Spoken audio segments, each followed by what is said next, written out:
কেমন দেশে জন্ম নিয়েছ রে মুমিন, বড় দুঃখ। সন্দীপের মানুষ যুবকেরা নাকে তেল লাগাইয়া ঘুমাও, আর চায়ের দোকানে বয়ে আড্ডা দেওয়ার কাউ স্বাধীন হইছে দেশ। হ্যাঁ, দেশ স্বাধীন হয়েছে বলে আড্ডা দিতেছ। আর ঢাকার শহরে আমার মা আর কিছু বোনেরা সাংবাদিকের সামনে নিয়ে কয়, আমরা এতদিন দেহ ব্যবসা করে খাইতাম, আমগো অধিকার ফেরত চাই, আমরা আবার স্বাধীনভাবে দেহ ব্যবসা করে চলতে চাই। কি কইছো? আউযুবিল্লাহ না নাউযুবিল্লাহ? আল্লাহ হেদায়েত দান করুন। নাকে তেল লাগায় ঘুমাও না, কি পাইছো? মুসলমান তো নাকে তেল লাগায় ঘুমাবে ওই স্বাধীনের দিন যেদিন ইসলামের স্বাধীন হবে।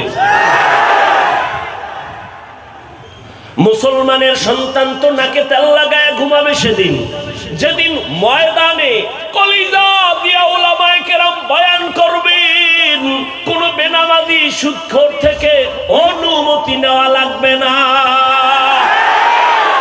মুসলমান তো ওই দিন নাকি তেল লাগায় ঘুমাবি যেদিন এই জমিনের মধ্যে প্রত্যেকটা মাদ্রাসা আর মসজিদের কমিটিতে বেনামাজি সুদখোর থাকবে না।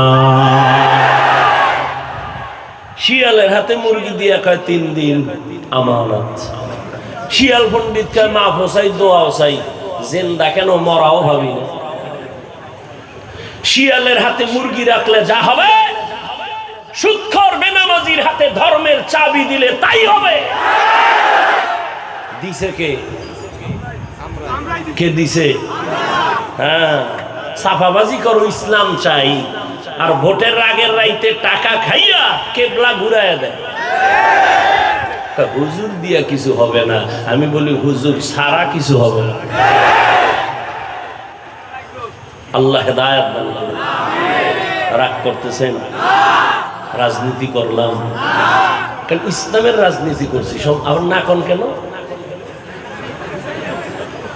আপনি পচা দুর্নীতি করবেন, ফেড নীতি করবেন, আর আমি ইসলামের পবিত্র রাজনীতি করবো, এটা ভালো না? তো ইমাম সাহেব নিরপেক্ষ থাকতে হবে, স্লোগান দাও।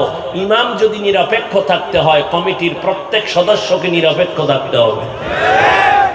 কমিটির লোক যদি ধান্দাবাজি রাজনীতি করে, ইমাম সাহেব মাইক লাগায়া কোরআনের রাজনীতি করবে।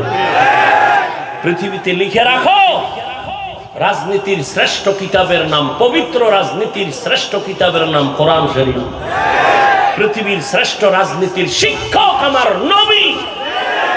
পৃথিবীর রাজনীতির পার্লামেন্ট, শ্রেষ্ঠ পার্লামেন্ট মসজিদে নববী। তোমার ওই দান্দাবাজির জন্য মসজিদ না,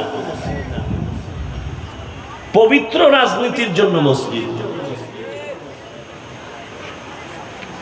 যারা বলে কোরআনে আর ইসলামে রাজনীতি নাই, তারা কি বুঝাইলো যে কমপ্লিট কোরআন আর ইসলাম সর্বদিক থেকে কমপ্লিট, একদিক দিয়ে কোরআন শরীফ দুর্বল, রাষ্ট্রের ব্যাপারে কোরআন দুর্বল। আপনারা কি দুর্বল কোরআন মানে? রাষ্ট্রের ব্যাপারে কোরআনে সমাধান নাই, তো কেন বলেন? হ্যাঁ, আপনার ওই ধান্দাবাজি আর এই দুর্নীতির কথা ইসলামে নাই, কোরআনে নাই। আল্লাহ বুঝার তৌফিক দান করে।